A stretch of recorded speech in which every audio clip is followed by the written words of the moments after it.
You know, some people enjoy composing their own music, chord by chord, and others are happiest when they come across that one perfect song. Work is not a lot different than that. Whether you prefer building your own workflow or using a pre-made template, with Monday.com, you and the team can work in a way that's comfortable for everyone. Tap the banner to go to Monday.com and build your own amazing workflow, or find an awesome template. No judgment.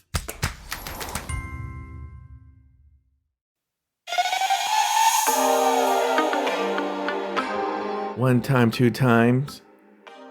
Robert's here. Girl. Robert's microphone's being weird, and I'm going to have software that fixes it, but for now, I just have one thing to say. Cue the sniper, girl. No, really, please do. Have it shoot Robert's microphone, cause it's crackling really loud. Robert's not ashamed, he's actually proud. Cue the sniper, girl. Welcome back to the show, the one, the only, the very popular Mr. Roberto Mata. Hey, look at you and other people who are like, oh, my June is so busy. And actually, strangely, my June is busy, but not as busy as you guys. And I'm like, I have no friends. Then if you don't have any friends, go get some, girl. People are walking the streets just waiting to be friends. It's funny. I was thinking about, like, how does one make friends when you're an adult? Through friends.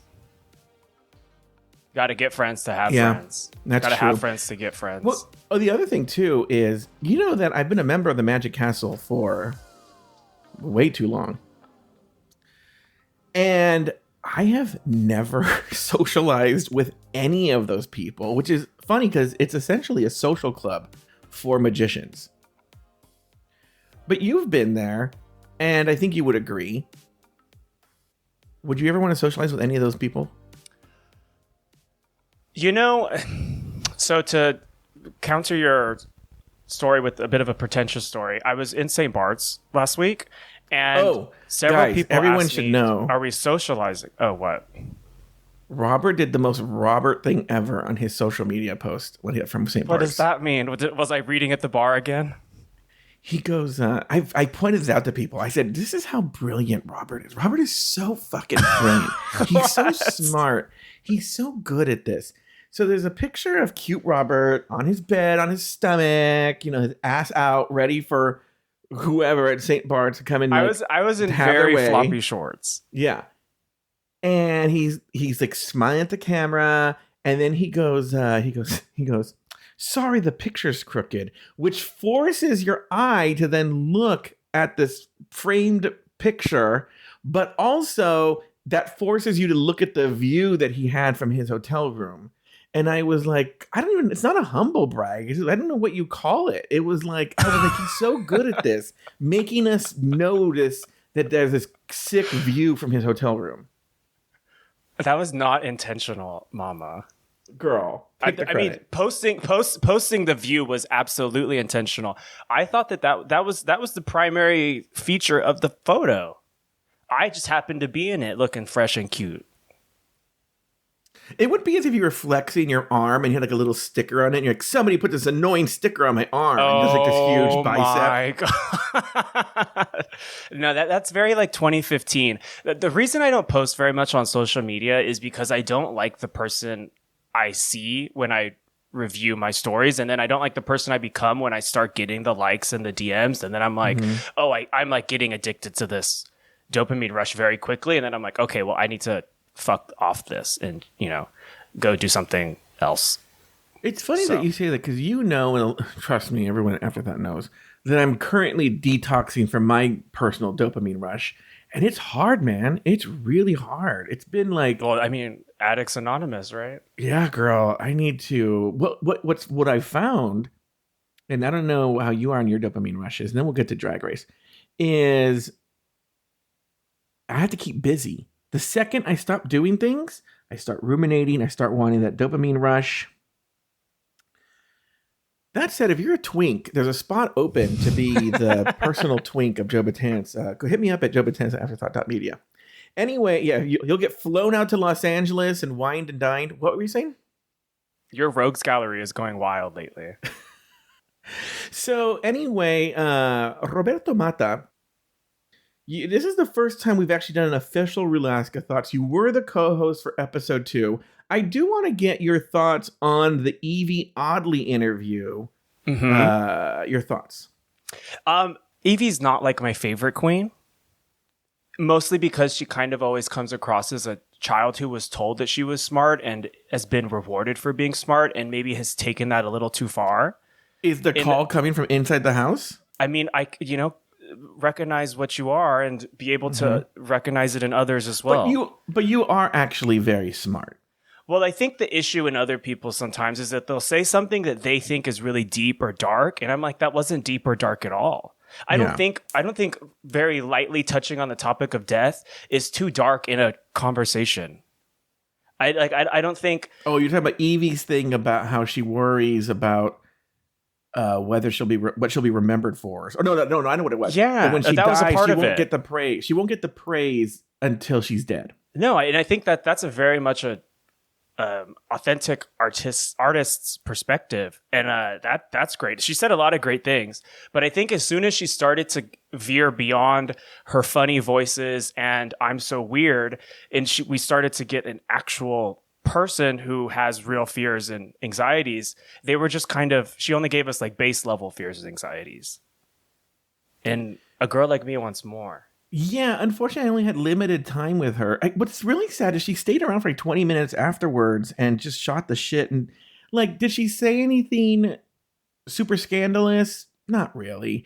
But she did say things that I thought were very, very interesting and very, very, I don't want to say insightful, but they would have been great podcasting. But unfortunately, it was off the air. And it wasn't like secrets. It was just more like, it's about living her life, Yeah. Here's the thing, and it's something I've toyed with. I don't know if you saw, like, the third post that I made on social media, I think has about 200,000 views on TikTok. And I was like, do I want to start interviewing drag queens more often? And I was like, no. Because one of the only reasons I do get offered here and there interview drag queens, but like the only reason I even toyed with and accepted Evie's was because I knew she might say something. But do you think Sugar Cane is going to say shit? Right? Sugar Cane's not going to say anything. Do you think she's going to say all kinds of crazy things in her funny little accent? That's for sure. Does Sugar Cane have an accent? Sugar Cane was one of the one of the earlier ones called out for what Q was called out for. Oh, the black in season 15. Yeah, if you want to call it that, yeah. And there's only one queen, and I swear to God, maybe one day I'll do this. I want to do a GoFundMe, and I want to raise a significant amount of money. I'm thinking in like the $8,000 to $10,000 range, right? Oh, okay. And 100% of that money would go to Robbie Turner. Oh, I live. Yes. I want the Robbie Turner interview. Please. And you will be the co-host. I'll have you as the co-host. Set up the GoFundMe now, because we will exceed that goal quickly. Post it on Reddit. The girls will eat that up. Yeah. Oh my God. Yes. I want Cheez-Its for dinner. 100% of the money. What is that? I don't know what you're talking about. It's a tweet that there was something about, I'm not getting it correct verbatim, but she posted one tweet that said something like queer existence is resistance, and then immediately followed it up with, I'm having Cheez-Its for dinner. Or something like that. Because you know what? We all remember the Uber thing and all that, but iconic. People don't remember that before that she had very that happened tweets and stuff like that. That wasn't the first of her weird tweets. It culminated in the Uber, but my God, the amount of times she saved someone's life at the airport, or had entire coffee shops giving her a standing ovation. I'm like, girl, she was the patron saint of that happened. I'm telling you, I want Robbie Turner. I would give any money. She would get 100% of the money. So maybe we'll put that together. That would be the There's a couple of dream things that I have. One, Robbie Turner interview, the official interview. I dream about it too. Two, I want to do a limited series, or maybe just be a one long episode of what really happened for real. All Stars 1, Episode 1 Untucked. Oh, yes. Like a deep dive, talk to the girls, find out what happened. Because the thing makes no sense. It makes no sense, I mean, if you truly view it in sequence as it's presented to us and think about it, I guess not. But it's an iconic episode for a reason. The only thing we know, because I think Tammy's talked about this, is that all the iconic Tammy moments from that, I have them right here actually, was her being bratty. Like this. Let me tell you what. My father fucked Marlena Dietrich. This. You want it crazy? Well, you got it now. This. I'm acting. All of those were not about what was happening in the room. It was making fun of a producer. Mm-hmm. Yeah, I think I've read the same. That's what I want to find out. What happened? What was really going on? Because the conversation, if you just look at a transcript, would make no sense. So I need to get Pandora Box. I need to get Mimi M first. Yeah, so those are two of the dreams that I have. I mean, if we're reviving drag careers with the GoFundMe, I'd rather we focused on Robbie Turner and Vivian Panay Soup of the Day. I got that backwards, but regardless. Isn't Vivian Panay... Oh, because you're talking about the wig drama? Yeah, but I think she just quit drag in general. Well, hasn't also one of the season 1 girls quit too, right? Jade is more of a go-go dancer these days, and Nina is more of a DJ these days. And Rebecca Glasscock is... I think she works allegedly in makeup, but I'm not sure exactly what. I also think Little Kenya Michaels has quit drag. Well, yeah, that's a really tragic story, girl. Yeah, because of Pulse, right? Exactly. Yeah, exactly. I guess it's hard to do drag after that.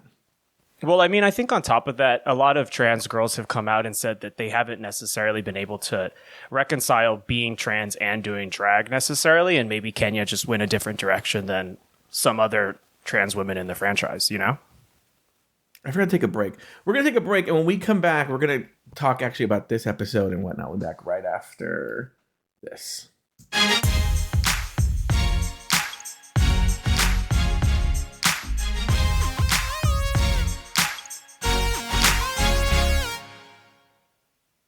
This episode is brought to you by Shopify. Whether you're selling a little or a lot, Shopify helps you do your thing, however you cha-ching. From the launch your online shop stage, all the way to the we just hit 1 million orders stage. No matter what stage you're in, Shopify's there to help you grow. Sign up for a $1 per month trial period at shopify.com/special offer, all lowercase. That's shopify.com/special offer. Dear Colgate, I love that you love that I love being at home. You even let me whiten my teeth from home. Because you know how I feel about getting up from my cloud couch. The Colgate Optic White LED Kit gives professional-level results in just 10 minutes a day for 10 days when used as directed. And that's why, Colgate, I want you to meet my parents. Because ever since meeting you, I've been living life to the brightest. Colgate Optic White. Find it at all major retailers.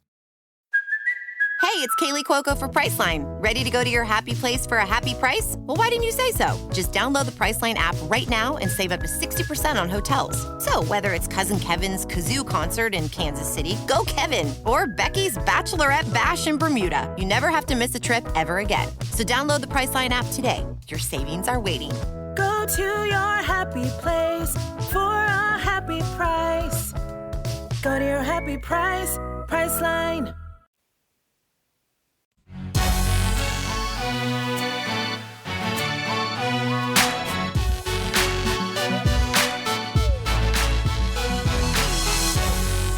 And we're back. If people want to know what Robert and I do during the break, I don't know what Robert does, but I literally just sit here and count to 3, and then I hit the next sound drop. I take out my earbuds and then scratch my ear, and then put it back in, and then we're ready to go. Yeah, I think maybe, I wonder if there's a fact, because, there's commercials. People are thinking, oh, Joe's going to the restroom. He's, talking to all his team of producers. No, I just sit here for 3 seconds and then all right. So Robert, we talked about the Evie Oddly interview. Which I have one more thing to say on that, because Sure. I did what I always do and start negative, and I didn't get to the positive part. I did still really enjoy the interview, and I think you did a great job interviewing her, and I did appreciate her in this context more than I did on, say, season 11. So, all my little complaints aside, I thought it was a great hour-long session from both of you. Thank you. I do wish I would love to, you only get that one shot, and because to me it wasn't very interesting until she got past that like stupid laugh and the stupid shit she was doing. And I still would love to get a Drag Race girl on here just to ask like the simple questions. I'm talking about like, how do you eat when you eat lunch? Are you guys allowed to talk to each other when you eat lunch? What do you do when you're just sitting in your hotel room?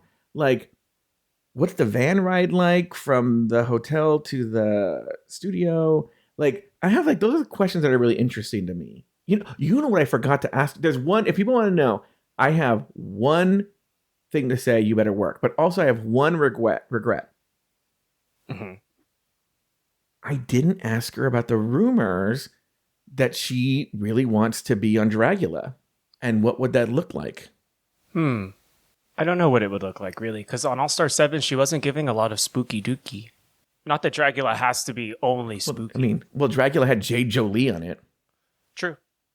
So, anyway, Robert, the most recent episode 5, is the Property Queens, where the girl had to pair up and sell real estate. Did you have any big thoughts? Because obviously I gave my thoughts on the episode. Oh, yeah. So we all know my thoughts on that. But did you have any big thoughts? We're recording the day before I record the episodes. I don't know what I'm going to say. So I'd say my biggest thought on this episode is that I think the snipping scene is probably going to be what people remember from the season, possibly. It's certainly the most memorable part of the last 5 episodes. Mm-hmm. And especially because the snipping scene really, by that point, I'm deep into my grinder grid at that point, and I'm like, okay, well, the episode's over. But this one, I told the little homos around me, you all can wait 5 more minutes. Roxy Andrews crying, Angeria's getting mad, Gottmik is laughing, RuPaul's engaging. I'm here. And it was great. I loved that scene. It was high drama. It didn't seem like super, like, I wouldn't say fake, but like Roxy crying and Gottmik having to like comfort her, even though Gottmik's the one that got snipped. Yeah. And she said, I guess I'll do Gottmik. Girl, Gottmik is the most obvious choice to do. That's true. And you saw in the next week preview that Gottmik calls Roxy out saying, you know exactly where you were standing, even though you were turned around, Roxy. So why are you pretending to be shocked that Angeria was the first person? Yes. And like, let's be real. Well, the other thing too, you could have said, Angeria, get out of the way because you don't count, You're out. No. I'm not going to do that. Yeah. She let her stand there. Roxy was crying like she had like, she got left at a bus stop. Oh, girl, no. We're over that, don't you know? Get with it. Clearly. Yeah. There's an example on the tip of my tongue in modern fiction, but the point is that, like she had to choose one of her children to kill and she accidentally chose the wrong one, I mean, it just seemed, I'm going to go back to something Roxy said earlier, actually. I'm going to go back to the beginning of the episode. When Roxy's trying to justify her why she chose Angeria again. And she's like, well, I couldn't choose Nina because Nina gave me the badge. And I couldn't choose Gottmik because she gave Vanjie the badge, right? And she goes, and then she very quickly says, I couldn't do Plastique or Georges because they did well. And I'm like, that doesn't make any sense. That's the reason you would pick them. Yeah, no, hit the brakes. Yeah. And they didn't really gloss, and it would have been like, what? Well, after Roxy's math conversation a couple episodes back, I would love to see Miss Girl's SAT scores. I'm telling you, they're not good. You know what she got on her SATs? I mean, tell me what the joke here is. What she got on her SATs? What? Ketchup. Oh. That's a good joke. I gotta save it for the roast of Lori Roggenkamp. That's from Bianca Del Rio. Oh, it is? Oh, okay. Yeah. Back when she used to make us laugh all the time.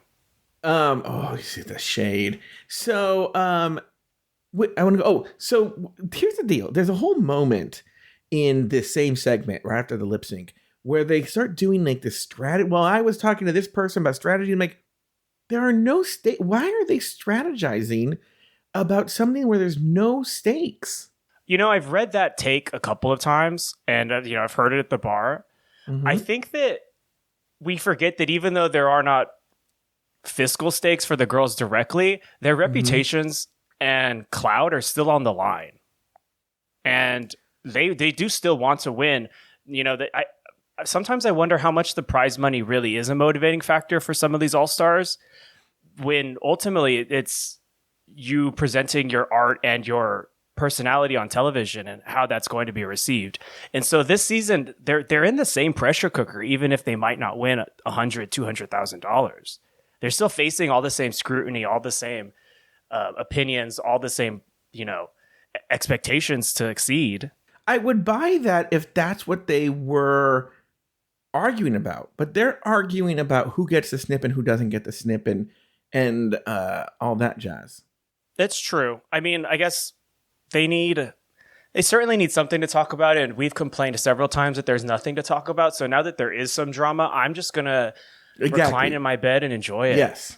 I was talking to Taylor today about tomorrow's episode. He hadn't watched it yet. You mean yesterday's? Or you mean but this make no sense time-wise. I want to remind everyone, today is Friday. We're going to record on Saturday. Joe's accommodating my awful schedule. No, your schedule's fine. But so where this is taking place, this is the first show we're recording about this episode. Anyway, Taylor asked how the episode was, and I said, look, it's fine like the other ones. I said, but there are at least some moments to talk about. Another one being, going back to what you were saying, is this is one of the rare moments, I can't believe I'm going to say this, where I was totally on Vanjie's side, and I would have 100% been Vanjie if I was at that makeup table and I heard Roxy saying to Plastique what she was saying about Florida and the accents. Yeah.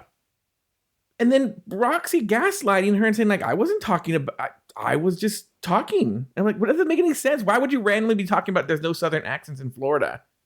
Yeah, especially to Vanjie, who is also from Florida. Yes. And by the way, there is Roxy's being very, I'm sure there's a thing in Florida about this, where there is like, and Taylor's from Florida, so I'm sure he'll comment. I'm sure he commented on this, but where Roxy's from is like more like central Florida, but the northern part of Florida is essentially, very like they have, I'm sure we'll find out. I'm sure we found out. Southern accents. I'm sure there are people with Southern accents in Florida. Not everything Miami on the Panhandle. Yeah, exactly, on the Panhandle. Well, I have a 6 a.m. flight that I have to catch tomorrow, so I will let you know. Oh, that's right. You're going to like Miami though, aren't you? Yeah, I am. Which I think that's the most. I haven't really been to Florida just for layovers before. So is that the south part of Florida? I'm not. I didn't go to school. Miami's for geography. in the south part, the most southern part. Yeah. I guess it's called South Beach for a reason. I'm going to be honest with you, and you can take this as a compliment. You can take this as a compliment or not, or how you're going to take it. You give Miami. Weird. I see. I haven't been to Miami, so I don't know what the fuck that means. I've never been to Miami, but when I think of Miami, I imagine like yoked brown people walking around. Oh, I think of coked out Cubans and people with BBLs posing on Instagram. Could be very wrong. What's her name from? Is she from Miami? Well, I thought about it was a BBL thing before Morphine Love Dion, but I think she was. Yeah. I think she was from Miami. I think she is because she knew Maya Amon LePage. Yeah, they had a little pre-show relationship. Yeah, but then strangely though, Morphine Love Dion is in some sort of like drag family from like New York or something. I don't know how any of that shit works. Oh, I had no idea about that, but I believe it because like someone like Mo Hart has drag daughters all over the country, even though they're not in geographical proximity. Yeah, I saw a spoiler list for the next season. I don't know their names, so don't worry about any spoilers. But I saw that one of the contestants is the drag daughter. Who's the one with the pink hat and the 40-inch wig? Lux Noir London. Yeah, Lux Noir London. I'm like, isn't she 12?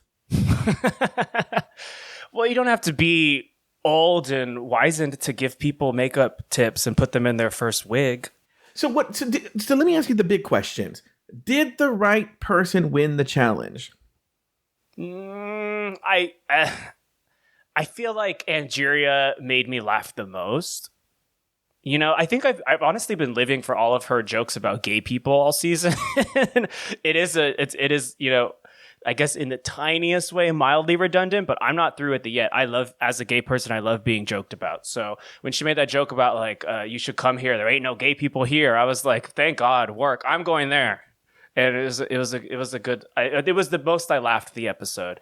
Whereas I don't know that I could tell you much about what Roxy and Plastique did. It was pretty. This is why, like, I'm sorry. I was like, and I just watched it. I know. I just watched it. It was just. I just remember Plastique jumping up and down, like popping up in here and there, like, yeah, whatever. And I'm like, okay. Here's the thing, and I want to get to this actually. You know, I went on a whole rant about Gottmik last week, and I feel, and I'm sure I talked about this on the episode, that this episode proved the point I was making, which is Gottmik is not funny. She is not, like, she did that stupid dog. Let's even pretend that the dog. Did you think the dog was funny on Snatch Game? I didn't think the dog was laugh out loud funny, but I thought it was what Rue said, which was proof that Gottmik is clearly very smart. I thought it was a smart idea. I will say this honestly. I do think it's a smart idea. I think I even said in the episode, I'm criticizing her, but she's doing exactly what I think people should do on Drag Race. Okay. But just like that and Paris Hilton, she just had her pre-written and her reading challenge stuff. It's all pre-written. She came in with those jokes. But when left to her own devices where she has to be funny, she's the opposite of funny. Because you might even say, oh, well, it's not her fault. It's who was she with? Georges, who's definitely not funny. But she's too busy crying about not being funny. Yeah, too busy crying because she's embarrassed. I don't even know why they don't give any negative critiques on that show, and she's embarrassed. If RuPaul doesn't tell her every day that she was born to do drag, she feels like she's failing. Yes, exactly. But because let's look at Nina and Chanel. I don't even think Nina's that funny. But Chanel was the Georges in that group, and she's like, I'm going to pick outfits. And Nina wrote a competent. You know, it's essentially a Boulet Brothers opening a Dragula thing, right? It is a very standard Nina West production. Yes. Gottmik couldn't even do this, and this they would have been lip syncing for their lives if this was a regular episode. Probably. The most funny thing in that duo was their mutual appreciation of the pens. Yes, you're right. They're in the workroom. They were like, "This pen's amazing." I do fall for a good pen. I'm sure I brought this up. I would love to see the pen. I would love to try the pen. You know what? Me at 2 a.m. at a bar. I know. I looked at the pen and it was ripped. But also, I looked at the pen and it looked like a pen you got at like a hotel. It didn't look fancy at all. Not fancy, but like it didn't look like a pen that typically would write well. So I don't know what that pen was. You know, oh God, I had a point. What was it? The pen and the this and the that. Well, you're talking about Gottmik. I don't remember what it was. It's I know what it was. I know what it was. It's a totally different topic. Guys, because I'm doing this first, I'm giving all my notes. So I'm sure I made these jokes or points on the show, but I'm doing it now. Remember when they were doing the filming thing? And yes, the stupid bitch who was next to something Tudor, Tanya Tudor or whatever her name was. Didn't know what flip fucking was. She goes, "What's a flip fuck?" And then Carson like holds up a thing, goes, "See this?" I'm like, you don't have to show a diagram. You're just like, it's when the bottom and top switch places. The end. Well, unfortunately for Carson Kressley, not that he gives a fuck, but I don't find his particular brand of sexual humor funny. And it was very much an example of him trying too hard to be funny. Yeah, especially since you're saying flip fuck on TV, and then you're like, let me show you this. It's too dirty. What? Okay. Anyway, sorry, that was my one. I'm sure I went on this rant for an hour on the show. Everyone's so like, what? What? Yeah, I should let you talk because you're not on the show. Yeah, if anything, the worst I'm going to sound is repetitive. Well, I'm giving give me all your thoughts, and then I'm going to steal them. Put them on the show, and then you're going to sound repetitive. I'm going to steal your thoughts. Let me write down your thoughts. All right. Okay. Well, go ahead. Go ahead. I think that Gottmik is funny at times. Like the roast was surprising in season 13 when she came up with all those jokes. I don't think she had those prepared. A roast. Maybe it would be good to go into Drag Race with several Bob the Drag Queen $20 a joke jokes, but I don't know if she had done that. And next week is the roast, and now she's blocked, and that might actually be the first time that a queen who got snipped is actually going to feel the effects of it, because otherwise they would have won a badge, if Gottmik pulls it out the same way she did in her original season. According to the AI prediction, Nina and Gottmik are in the top next week. I don't think I see that. I think I see Angeria. That's all I see. But you know the spoilers, though. You're a big spoiler girl, aren't you? I don't. Oh. Not for this season, because I don't care enough to go on the little spoiled subreddit and go through their weird little Google Docs. In this case, I think not knowing the spoilers is what's keeping me watching the episodes, apart from, of course, being able to have these lovely conversations with you, Mama. The spoiler must be one paragraph long. Thank you. I appreciate that. So the spoiler, yeah. So I don't know. We'll see how the roast is next week. Because I don't predict good things. They're trying to make it look like it was good. Who was the woman that was the guest judge? Who is that? Yeah, but I'm so used to not knowing who the fuck they bring on for Drag Race coaching. Less so than, the icon Rita Rudner in season 3. But, in this case, I was like, I don't know Miss Girl at all. Any other final thoughts before we go on on this episode? I think probably the best episode of the season so far. If only because that scene was it was great. I could maybe on a future rewatch see what you're saying about it maybe being a little manufactured and contrived. But from where I'm standing right now, I don't care. I loved it. It was silly. It was dumb. It was fun. I 100% agree with you. I think it's the best episode of the season so far because you have a moment at the beginning, you have a moment at Runway Day, and you have a moment at the end, and then you have the little videos, which are always fun to watch. And and I want to make this clear. I think I said this on one of the episodes that what's funny is I'm really critical of it, but I'm critical of it from a having to recap it point of view. But in terms of the show itself, it's just there. It's fine. I'm not bored when I'm watching it, but it's not particularly inspiring in any kind of way to do a recap show about. It's like doing a recap show on QVC. Well, if you say that too much, then your listeners are eventually going to ask themselves, then why am I listening to you? Contraire, mon frère, because it's so funny that you say that. I was talking to somebody about this today. Strangely, All Stars, our numbers increase. In fact, I got my Patreon check this month. Really? Yeah. And I got my Patreon check this month and it was higher. Here's why. Oh, I thought you told me the opposite in the past. With All Stars? Yeah, you told me that for the flagship main show, that's where the numbers are highest. It is, and then it drops off a little bit for All Stars. Oh, let me rephrase. My Patreon numbers go up. Oh, okay. Like the true girls, the fans. Yeah, because there are, and people tell me this all the time. A larger number of people who tell me I'm not, because now it's on a different platform. People don't have Paramount Plus, so now they listen or they want to listen or whatever. Because they're not watching it, and so they're going to find out what happened without having to watch it. It's a different experience for All Stars. Got it. So, all right. Well, why don't we leave it there, Roberto Mata? And your name is fun to say in a faux gringo accent. Well, my name's not Roberto. I never said it was. Robert Mata is just my name. My name's not Josito. Well, that came. Do you remember that you made that up?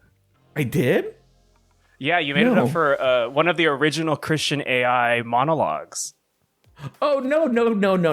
Hold on.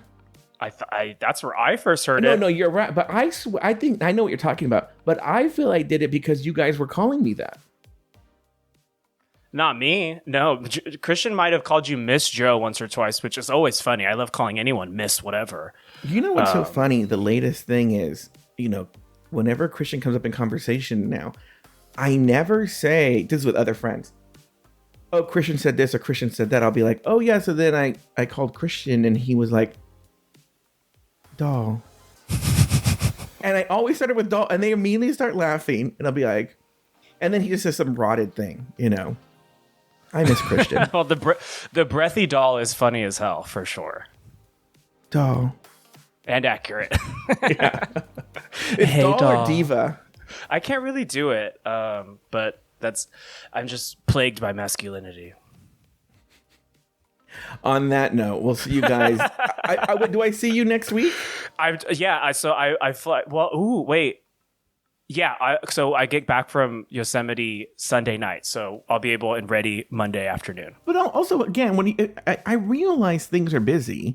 If you need to do it on a Friday, that's fine. Well, I think the next one that I might not be able to do on a Monday is SF Pride, because I'll be driving back from that. Girl, are you the mayor of gay people? Well, that'll be my first Pride event all season. I've been so busy doing other things that I haven't even been to a single Pride event yet. Vanity aside, I had to skip the gym for 2 weeks, girl. I just made my grand return a couple days ago. That's how busy I am. By the way, I don't know who's hearing this and who needs to hear this. I just saw on Paramount Plus an ad, like an ad they have for Paramount Plus for their Pride season. Okay. And this isn't the first time I've seen this, where they put the movie Rocket Man in as part of their Pride season. And I need people to know this. I don't think there's any gay people who see the movie Rocket Man as a gay movie. Do you see the movie Rocket Man as a gay movie? No, but as a man who loves a short, square-looking, heavy-jawed white guy, Taron Egerton does it for me, and that sounds like Pride to me. Even when he's playing Elton John? Because I find Elton John as a personality very asexual. Yeah, I agree with that. I actually haven't seen the film, but I have wanted to see the scene where he plays Dodger Stadium, because I go there a number of times a year, and it's personal to me individually. Yeah, what would have been really cool, and I was going to try and pull every string I could. It didn't end up happening because of the pandemic, but the original plan for Elton John's farewell tour was for it to end at Dodger Stadium. Uh-huh. And I don't know if people know this, but he was not discovered, I shouldn't say this. He was already kind of big in England, but his big US premiere, he had like a residency at the Troubadour. And that's sort of how he hit it big in the US. And so he was going to do his very last show, a very intimate night. That was going to be the very last show at the Troubadour. But he had to postpone shows and all that because of the pandemic. And so that didn't end up happening. But that would have been kind of cool. But yeah, I don't see Rocket Man as a gay movie. I just see it as a biopic. I don't see it as a gay movie. But there it was. And I remember last year during Alamo Drafthouse's Pride, they had Rocket Man. And I think Cinespia too, or Cinespia, however you say it. I think they were doing it as a Pride. I'm like, I don't see that. I thought it was Cinespia. Am I not? Am I mispronouncing things again? No, you could be right. I just don't know how to say it. You could be right. Oh, okay. I don't know. What I'm saying is I don't know. Anyway, we're talking very LA things. Yeah, as always. How did we even get on that? You hate Elton John and you don't think he's a Pride icon. You don't think he's a gay icon. You're so rude and nasty I think and Elton exclusionary. John is girl. a gay icon. I think Elton John, I like Elton John. I'm just saying I don't think Rocket Man to me is a gay movie. Well, I haven't seen it, so I cannot confirm or deny. I liked it because there's a blowjob scene with girl. It's a gay movie. If people are sucking dicks, it's a gay movie. Who's that closeted actor from Game of Thrones? Richard Madden. Yeah. I would do very dirty things to Richard Madden. I'll tell you that right now. I would not. Cannot stand that guy. Cannot stand that guy. Why? Like on a personal level, or? Oh, I mean, he did work on one of my shows, but I never had any problems with him or his team. I've just never cared for his 1 foot out the closet in current times persona. And I honestly fucking hated Rob Stark. Idiot, stupid, Dumb. He deserved it. The red wedding.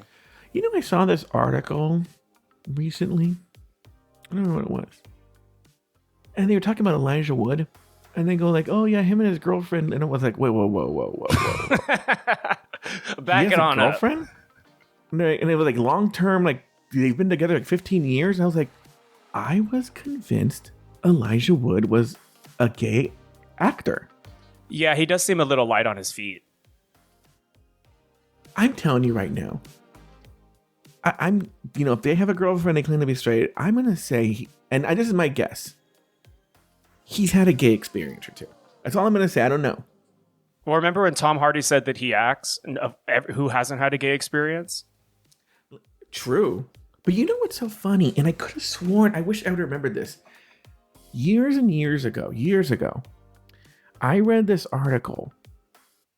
And it was about, I don't remember where it was.